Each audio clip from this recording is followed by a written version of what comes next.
Jẹ́ kí oore ọ̀fẹ́ ti Jésù Kristi Olúwa wa, ìfẹ́ mímọ́ ti Baba, tí ìdàpọ̀ ẹ̀mí mímọ́ kó bà lé yín, kó bà lé wa. Ayọ̀ ọjọ́ òní lórúkọ Jésù, lọ́wọ́ ọmọdé, lọ́wọ́ àgbà, lọ́wọ́ ọkùnrin, lọ́wọ́ obìnrin, ayé òní bá wa dẹ́gbọ̀n rẹ̀.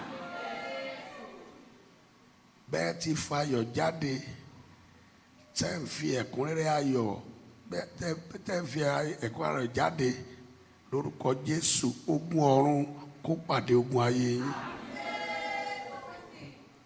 Olúwa, akọ nínú rẹ̀ pé pín ẹlẹ́ṣẹ̀ kan ò ní gbà lè pín olódodo, kó olódodo kó má bàa fọ́ rẹ̀ lé ẹ̀ṣẹ̀. Ìmọ́lẹ̀ ló fi wá ṣe láàrin òkùnkùn ayé. Àwọn òkùnkùn tí wọ́n fi agbára ayé gba ògo ìmọ́lẹ̀ lọ́wọ́ ènìyàn, lórúkọ Jésù, Olúwa dojú wọn bolẹ̀. Lórílẹ̀-èdè yìí, má jẹ́ a bá wọn mọ̀ nira. Gbogbo ọmọ rẹ tó wà jákèjádò àgbáyé délé aláwọ̀ funfun, má jẹ́ ká bá wọn mọ̀ nira.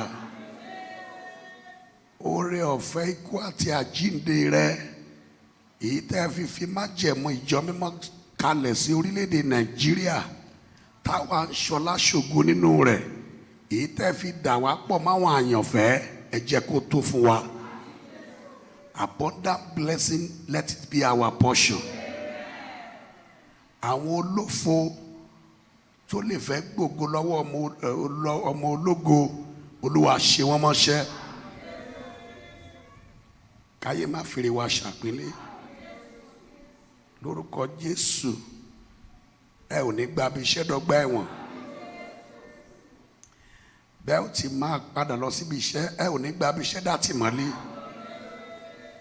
Ayọ̀ yín tó wà níbi iṣẹ́, Olúwa kó gbà fún yín. Kó níṣòwò máa tàtà jèrè, kó níṣẹ́ ọwọ́ máa ríṣẹ́ ìrìṣẹ́. Olúwa pa á mọ́ nínú ibi. Ká má gbúrò kiri ìbànújẹ́, ká má sáré gbéra wa fún ibi. Ọjọ́ ìkórè wa ó ń súnmọ́ wa súnmọ́, ya ọjọ́ náà sí mímọ́. Bò wá láṣìírí, pèsè fún wa, bá wa ṣe kó yẹ wá yẹ ògo rẹ. Jẹ́ ká ra àánú gbà, kó ògo rẹ láyé wa kó má ṣe wọ̀ mí. Ní ìkẹyìn ayé wa, lórúkọ Jésù ká bá ọ jọba. Jésù Olúwa wa.